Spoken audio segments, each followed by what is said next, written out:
इस वीडियो में वेद के बारे में संक्षिप्त में जानकारी प्राप्त करेंगे। वेद को समझने से पहले आपको समझना पड़ेगा कि श्रुति क्या होती है। श्रुति श्रुति का शाब्दिक अर्थ है सुनना, अर्थात जिसे साक्षात रूप से सुना गया हो। इसे देववाणी बोलते हैं। देववाणी यानी मतलब देवताओं या ऋषियों द्वारा सुना गया, और जिसे पीढ़ी दर पीढ़ी जनरेशन बाय जनरेशन आगे बढ़ता गया। ये ठीक है। तो श्रुति यानी कि सुनना, ठीक है, ईश्वर के द्वारा रचित किया गया, ठीक है, यानी कि ईश्वरों के द्वारा बोला गया, ठीक है, जिन्हें देवता और जो ऋषिगण सब थे वो सुने और पीढ़ी दर पीढ़ी क्या किए, आगे बढ़ाए, ठीक है। अच्छा, तो वेद यानी कि एक प्रकार का श्रुति होता है, और जो उपनिषद जो होते हैं उपनिषद वो भी एक प्रकार का क्या होता है, श्रुति होता है, ठीक है। तो श्रुति समझ गए, सुनना। तो वेद यानी कि क्या, श्रुति हो गया। श्रुति यानी कि देववाणी, ठीक है, यानी कि जिसे देवताओं या ऋषियों के द्वारा सुना गया, ठीक है। तो कोई ना कोई तो बोले होंगे तब ना सुने होंगे ये सब, ठीक है। तो आप इसलिए बोलते हैं ईश्वरवाणी यानी कि देववाणी, ठीक, यानी कि ईश्वर के द्वारा बोला गया। क्लियर यहाँ तक? अच्छा, श्रुति जो है वो शाश्वत और अपरिवर्तनीय है। श्रुति क्या है? शाश्वत और अपरिवर्तनीय। शाश्वत का मतलब जो अजर अमर है, जिसका न कोई आदि है न अंत है। आप समझे ना? आप नहीं थे तब भी वेद था, आप नहीं रहोगे तब भी वेद रहेंगे। पास में ना, यही होता है शाश्वत। तो श्रुति यानी कि शाश्वत है। शाश्वत यानी कि जिसका ना आदि है, आदि यानी कि प्रारंभ यानी कि शुरुआत है, ना अंत है। तो वैसा ग्रंथ जिसका ना आदि है ना अंत है, उसी को बोलते हैं शाश्वत। तो जो कुछ भी है दुनिया के बारे में हर एक बात आपको वेद में मिलेगा। देखिए, जो ज्ञान होता है ना, ज्ञान होता है दो प्रकार का। एक होता है लौकिक ज्ञान। ज्ञान कितने प्रकार के होते हैं? दो प्रकार के होते हैं। एक होते हैं लौकिक ज्ञान, ठीक है, और एक जो होते हैं वो होते हैं अलौकिक ज्ञान, ठीक, अलौकिक ज्ञान। तो वेद में जो है, वेद में दोनों तरह का ज्ञान सम्मिलित है, ठीक है। अलौकिक ज्ञान भी है, लौकिक ज्ञान क्या होता है? जो भौतिक से जुड़ा हुआ है, ठीक है, बाहरी दुनिया से जुड़ा रहता है, ठीक है। लौकिक ज्ञान यानी कि क्या? लौकिक ज्ञान जो बाहरी दुनिया से जुड़ा रहता है उसको हम क्या बोलते हैं? लौकिक ज्ञान बोलते हैं। क्लियर? यानी कि प्राकृतिक से जुड़ा होता है, ठीक है। एक होता है अलौकिक ज्ञान, अलौकिक ज्ञान, अलौकिक ज्ञान, दे देंगे, अलौकिक ज्ञान है, ठीक है। अलौकिक ज्ञान, ठीक है। अलौकिक ज्ञान का मतलब होता है अधिभौतिक या अभौतिक, ठीक है। यानी कि ये जो होगा ना, ये प्राकृतिक से जुड़ा हुआ है। जैसे कि मान लीजिए वर्षा है, तो वर्षा क्या हो गया? लौकिक ज्ञान हो गया। धन हो गया, संपत्ति हो गया, व्यक्तियों से संबंधित, ठीक है, परिवार से संबंधित, समाज से संबंधित, यानी कि जिसको आप देख सकते हैं, ऐसे आप समझिए। लौकिक ज्ञान यानी कि जो आपको दिखता है, जिसे आप देख सकते हैं, तो ये लौकिक ज्ञान हो गया, ठीक है।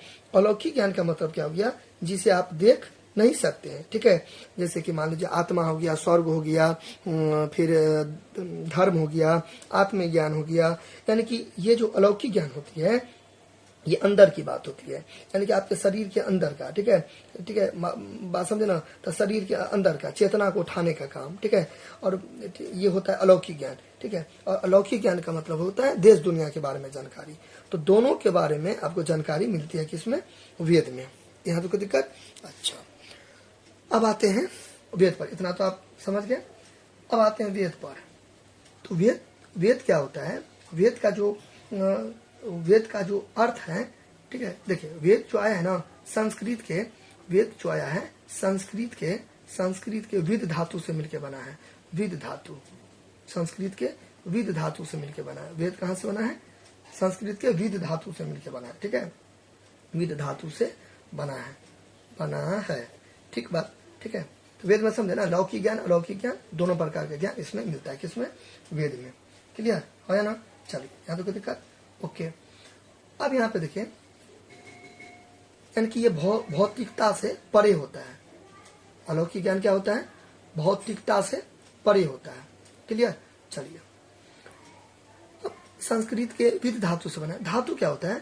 धातु यानी कि एक तरीका से जड़, ठीक है, जड़, ठीक है। मान लीजिए गम है, गम है तो गम से एक तरीका से जाना बन गया, ठीक है। पट है, पट से पढ़ना बन गया, ठीक है। इसी तरह विद है तो विद से क्या हो गया? वेद हो गया। तो वेद का ओरिजिनल जो रूट है वो कौन है? विद है, ठीक है। तो संस्कृत वेद जो है विद धातु से मिलकर बना है। विद यानी कि संस्कृत हो गया, जिसका मतलब होता है जानना। विद का मतलब क्या होता है? जानना। जानना दैट मीन्स ज्ञान, ठीक।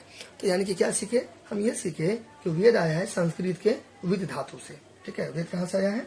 संस्कृत के विद धातु से आया है, ठीक बात। अच्छा, धातु का मतलब? धातु का मतलब जैसे जैसे इंग्लिश में होता है ना, इंग्लिश में होता है ना पलेंग, पलेंग होता है। तो पलेंग ओरिजिनल वर्ड मीनिंग थोड़ी है, ओरिजिनल वर्ड मीनिंग तो पलेन है। बात समझना। आईएनजी ना आपने उसमें ठूस दिया ना जबरदस्ती, ठीक है, तो वो रूट पर तो पलेन है, ठीक है। तो जो भी V1 होता है ना इंग्लिश मीडियम में, V1, ठीक है, क्रिया का फर्स्ट रूप, ठीक है, तो वो सब क्या होते हैं? रूट वर्ड होते हैं, जिसमें छेड़छाड़ करके आप कोई भी वर्ड मीनिंग बना सकते हैं, ठीक है। बात समझे ना। उसी तरह जो विद है, विद से क्या गया? वेद आया, ठीक है। तो विद क्या होता है? एक प्रकार का धातु होता है, ठीक। चलिए, तो इसका मतलब होता है जानना या ज्ञान। ओके, वेद के 4 अंग होते हैं, ठीक है, यानी कि 4 प्रकार होते हैं, 4 भेद होते हैं, कुछ भी समझ लीजिए, ठीक है। वेद के जो है, वेद के 4 अंग होते हैं, 4 अंग। ये आप समझ गए? धातु समझ गए? धातु समझ गए? मेटल वाला धातु ना, फिजिक्स का धातु यानी कि ओरिजिनल वर्ड मीनिंग, ठीक है, जिसमें आप छेड़छाड़ करके और भी तरह तरह का वर्ड मीनिंग आप क्या कर सकते हैं? बना सकते हैं। ये होता है एक प्रकार का धातु होता है, ठीक बात। अच्छा, तो वेद आया विद धातु से। तो वेद के 4 अंग होते हैं, 4 अंग होते हैं, वेद के 4 अंग होते हैं, ठीक। अच्छा, पहला जो होता है, पहला जो होता है ऋग्वेद होता है। पहला क्या होता है? ऋग्वेद। ऋग्वेद पहला क्या होता है? ऋग्वेद, ठीक है, ऋग्वेद। ओके, सेकेंड जो होता है, सेकेंड होता है पहला हो गया आपका ऋग्वेद, सेकेंड होता है यजुर्वेद, ठीक।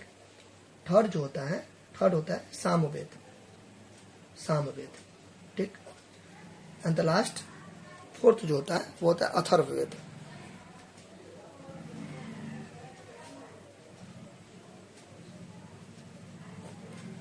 अथर्ववेद, ठीक। तो वेद कितने प्रकार के होते हैं? 4 प्रकार के, यानी कि कितने अंग होते हैं? 4। ऋग्वेद, यजुर्वेद, सामवेद, अथर्ववेद। तो कोई आपसे पूछेंगे कि वेद के कितने अंग होते हैं, कितने भाग होते हैं, कितने प्रकार होते हैं, कितने टाइप्स होते हैं, कितने कैंट्स होते हैं, व्हाटएवर, कुछ भी आपको क्या बोलना है? 4 बोलना है, ठीक, 4। क्लियर? अब संक्षेप में समझते हैं एक एक करके, ठीक। तो फर्स्ट ऑफ ऑल ऋग्वेद है, ठीक, ऋग्वेद। तो ऋग्वेद में आपको क्या करना है? याद क्या करना है ऋग्वेद में? ऋग्वेद में जो आपको फर्स्ट पॉइंट जो याद रखना है वो ये याद रखना है, सबसे प्राचीन है, प्राचीन यानी कि पुराना, सबसे प्रथम और प्राचीन वेद, ठीक है। शुरू में है ना, शुरू में है ना प्रथम, तो सबसे प्राचीन और प्रथम वेद। आपसे कोई क्वेश्चन पूछेंगे कि बताओ तो वेद कितने होते हैं, तो आप तो बोल दोगे 4, ऋग्वेद, यजुर्वेद, सामवेद, अथर्ववेद। फिर अगला क्वेश्चन आपसे पूछेंगे सबसे पुराना वेद कौन है, सबसे प्राचीन वेद कौन है, तो आपको क्या बोलना है? ऋग्वेद, ठीक। This is the first point. Clear? चलिए, इसका जो मुख्य विषय है वो ज्ञान है, ठीक है। अच्छा, इसमें क्या पढ़ते हैं? ऋग्वेद में क्या पढ़ते हैं? इसमें एक्चुअली क्या है कि देवता ईश्वर सबका स्तुति है, ठीक है, ठीक है। स्तुति यानी कि प्रकार का देवताओं का और ईश्वर सबका स्तुति वर्णन सब है, ठीक है। जैसे कि हाँ, बात समझे ना, देवताओं के स्तुति वर्णन सब पे ध्यान दिया हुआ है। प्राकृतिक शक्तियाँ जो होते हैं उनके भी बारे में इनमें देखने को मिलेगी।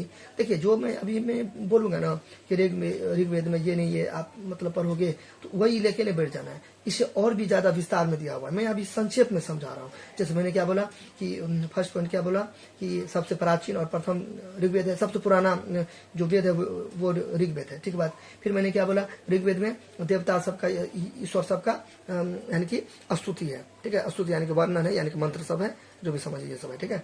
अच्छा, और प्राकृतिक शक्तियां पर भी जोर दिया गया है, बल दिया गया है। प्राकृतिक शक्तियां मतलब क्या, वायु हो गया, सूर्य हो गया, इंद्र हो गया, वरुण हो गया, बात समझना, इन सब के बारे में स्टडी है। ठीक, अच्छा, स्टडी करवाया गया है ऋग्वेद में। तो मेरा बात समझे ना, अभी जो मैं पॉइंट बताऊंगा तो जरूरी नहीं है कि उतना ही है, ठीक है, अथाह है, ठीक है। तो मैं आपको जो मेन चीज होगा ना तो उस पर मैं आपको फोकस करूंगा, ठीक है। तो ये नहीं कि मैं जितना पॉइंट बताऊंगा तो समझिएगा वही का वही केवल ऋग्वेद में है, उसके अलावा नहीं है कुछ, ऐसा नहीं है, ठीक है। तो मैं आपको जो की पॉइंट्स है वो मैं आपको बताऊंगा, क्लियर।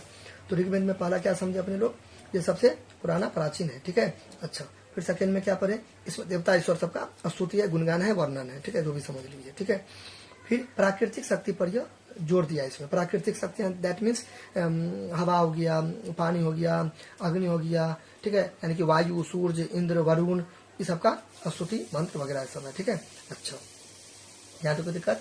अच्छा, जो सबसे उल्लेखित देवता इसमें है, जो फोकस किया गया है ऋग्वेद में, वो है अग्नि और इंद्र के देवता पर, ठीक है बात। अच्छा, इसके अलावा भी इसमें बहुत सारे चीज मतलब पढ़ने को सुनने को मिलता है, ठीक। अच्छा, सेकंड क्या है, यजुर्वेद। सेकंड क्या है, यजुर्वेद। देखिए जो यजुर्वेद है ना, दो शब्दों से मिलकर बना है। यजुर्वेद कितने शब्दों से मिलकर बना है, 2 शब्दों से। पहला यजु, दूसरा वेद। वेद का मतलब तो समझ गए, विधातु से आया जिसका मतलब ज्ञान, ये तो चलिए क्लियर है। यजु का मतलब होता है यज्ञ। क्या होता है इसका मतलब, यज्ञ होता है, ठीक है। यजु का मतलब क्या हो गया, यज्ञ हो गया। यहाँ तो कोई दिक्कत। अच्छा, तो इसमें क्या पढ़ते हैं, यजुर्वेद कितने शब्दों से मिलकर बना है, यजु और वेद, यानी कि यज्ञ ज्ञान, यानी कि यज्ञ के बारे में। यज्ञ यानी कि एक प्रकार का समर्पण, ठीक है। यज्ञ और अनुष्ठान से संबंधित होता है ये, यज्ञ और अनुष्ठान से संबंधित होता है ये, ठीक है। बात समझे कि नहीं समझे, यानी कि धार्मिक मतलब कर्मकांड समझते हैं ना, कर्मकांड, ठीक है। पूजा पाठ जितने भी होते हैं, यज्ञ सब होते हैं, अनुष्ठान सब होते हैं, सबसे संबंधित है। अब यहाँ पे आपको मैं एक चीज क्लियर कर देना चाहूंगा कि यज्ञ और अनुष्ठान में क्या अंतर होता है। देखिए, कोई भी आप धर्म का चीज करेंगे ना, कोई भी कर्म कांड करेंगे ना, पूजा पाठ ये सब जितना भी चीज करेंगे ना, सब हो गया अनुष्ठान। कोई भी अच्छा चीज आप करेंगे ना, ठीक है, धर्म से रिलेटेड, तो वो हो गया एक तरीका से अनुष्ठान, ठीक है। यज्ञ का मेन रूप से हो गया कि अग्नि में कोई चीज को क्या करना, समर्पण करना, ठीक है। तो ये हो गया। तो आप देखिए, तो यज्ञ एक प्रकार का अनुष्ठान हो गया। अनुष्ठान मतलब यज्ञ एक प्रकार का अनुष्ठान हो गया। अनुष्ठान थोड़ा व्यापक शब्द हो गया, बात समझना है ना। अनुष्ठान क्या हो गया, एक तरीका से व्यापक शब्द हो गया, ठीक है। तो यानी कि इसमें कर्मकांड सब, ठीक है, पूजा का विधियां सब, यज्ञ कैसे किया जाता है, पूजा पाठ सब कैसे किया जाता है, ठीक है। ये सब इसमें यजुर्वेद में देखने को मिलता है, क्योंकि देखिए नाम में सब स्पष्ट है, ठीक है। यजु प्लस वेद, यजु मतलब यज्ञ, ठीक है, यज्ञ दैट मीन्स बलिदान, ठीक है, और वेद यानी कि ज्ञान, तो यज्ञ से जुड़ा हुआ है, ठीक है। दैट मीन्स कर्मकांड से जुड़ा हुआ, मंत्र पूजा सबका विधि सब, ठीक है। तो आप कह सकते हैं कि ये जो है ना कर्मकांड का बुनियादी आधार है, क्लियर। अच्छा, यहाँ पे दिक्कत, ओके। यज्ञ और अनुष्ठान में मतलब समझे ना, कोई भी आप पूजा वगैरह कुछ भी करते हैं तो वो अनुष्ठान होता है, ठीक है। यज्ञ तो समझ गए एक तरीका से अग्नि में कोई भी चीज का आहुति देना, ठीक है। अच्छा, यानी कि एक प्रकार का समर्पण, एक प्रकार का बलिदान, ठीक। अच्छा, तो इसमें केंद्र में क्या रहेगा, फोकस किस पर रहेगा, अग्नि पर, ठीक है। क्योंकि यज्ञ में क्या करते हैं लोग, अग्नि में आहुति देते हैं, तो ये वाला, ठीक है। अच्छा, अब है सामवेद। तो सामवेद भी दो शब्दों से मिलकर बना हुआ है, ठीक है। सामवेद भी 2 शब्दों से मिलकर बना है, सम प्लस वेद। तो वेद तो पहले से क्लियर है, ठीक है, यानी कि ज्ञान, ठीक। सम का मतलब होता है गायन, क्या है, गायन है, गायन, यानी कि यह जो वेद है, साम वेद है, वो गीत और संगीत के लिए समर्पित है, ठीक है। गीत और संगीत के बारे में इसमें पढ़ते हैं, ठीक है। बात समझे ना, इसमें जो मंत्र सब हैं, जो श्लोक सब हैं, ठीक है, तो वो सब क्या धार्मिक अनुष्ठान सब करते हैं ना, उस समय जो मंत्र सब प्रयोग किए जाते हैं, तो वो हो गया। तो बात समझे ना, धार्मिक अनुष्ठानों के दौरान, प्रार्थना के दौरान, यज्ञों के दौरान जो सब अपने लोग मंत्र का उच्चारण करते हैं, तो वो होता है, यानी कि ये गीत संगीत से समर्पण होता है। जो धार्मिक क्रियाकलाप यज्ञ वगैरह समय जो मंत्र का उच्चारण सब होता है, तो उससे रिलेटेड है ये, ठीक है। यानी कि गायन से संबंधित है, ठीक है, मतलब गीत और संगीत से समर्पित है, ठीक है। अच्छा, अथर्ववेद यानी कि दिस इज द लास्ट वेद, वेदा, ठीक है, लास्ट वेद, अंतिम वेद है। अथर्ववेद क्या है, अंतिम वेद है, ठीक है। इसमें जितने भी इसमें ये अथर्ववेद को क्या बोलते हैं, अंत्यवेद बोलते हैं, ठीक है। अथर्ववेद में क्या होता है, ये अथर्ववेद में क्या होता है कि अथर्ववेद यानी कि इसमें जितने भी तंत्र मंत्र जादू टोना, ठीक है, धार्मिक क्रिया विधि रीति रिवाज, बात समझना, परिवार से रिलेटेड चीज, ठीक है, व्यक्तिगत से रिलेटेड चीज, बात समझना, स्वास्थ्य से रिलेटेड चीज यानी कि दवा सब के बारे में, जड़ी बूटी के सब के बारे में, सब कुछ से आपको रिलेटेड जानकारी आपको अथर्ववेद में मिलेगा। बात समझे कि नहीं समझे, हो या ना।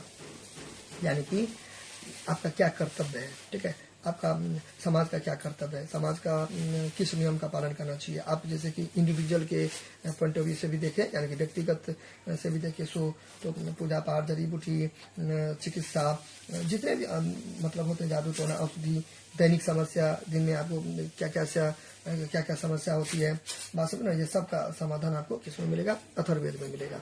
बात समझ ना, चाहे वो व्यक्तिगत हो, चाहे वो समाज से जुड़ा हो, ठीक है, नियम धर्म, ठीक है, जो भी चीज आपको सवाल का जवाब चाहिए ना, सब इसमें मिलेगा, ठीक है। चलिए, डॉक्टरी लाइन से भी रिलेटेड चीज इसमें आपको मिलेगा, चिकित्सा वही ना हुआ, जड़ी बूटी, सबसे रिलेटेड चीज आपको अथर्ववेद में मिलेगा। यहाँ तो कोई दिक्कत, अच्छा कोई दिक्कत यहाँ तक। ऋग्वेद समझ गए, ऋग्वेद में क्या होगा, मैं अभी संक्षेप में बताता हूँ। देखिए, इसमें मैं जितना भी बात बोला ना, केवल वही नहीं होता है, और भी होता है, जैसे कि धर्म से रिलेटेड तो मैं बता ही दिया, और भी होता है, ऐतिहासिक भी होता है, सांस्कृतिक जानकारी का भी स्रोत हमको इसमें मिलता है। किसमें, ऋग्वेद में ऐतिहासिक, सांस्कृतिक और धार्मिक तो मिलता ही है, ठीक है। बात समझ ना, ये सब इसमें जानकारी मिलता है, ठीक है, बात समझ ना। फिर युद्ध सब के बारे में, प्राकृतिक घटना, समाज, बात समझना, जीवन के विभिन्न पहलुओं पर भी प्रकाश डाला गया है, ठीक है। इसमें भी है, देखिए इसमें भी है, ठीक है। अच्छा, यहाँ तो कोई दिक्कत, तो ये होता है, तो ये 4 प्रकार के भेद हैं, ठीक है। आपको कुछ भी आपको मतलब इंडिविजुअल पे दिक्कत है, कोई भी समस्या है आपके जीवन में, तो ये आपको दूर कर देगा, ठीक। बात समझे, हो गया। किसी भी प्रकार का दिक्कत होगा तो आप हमें कमेंट कर सकते हैं।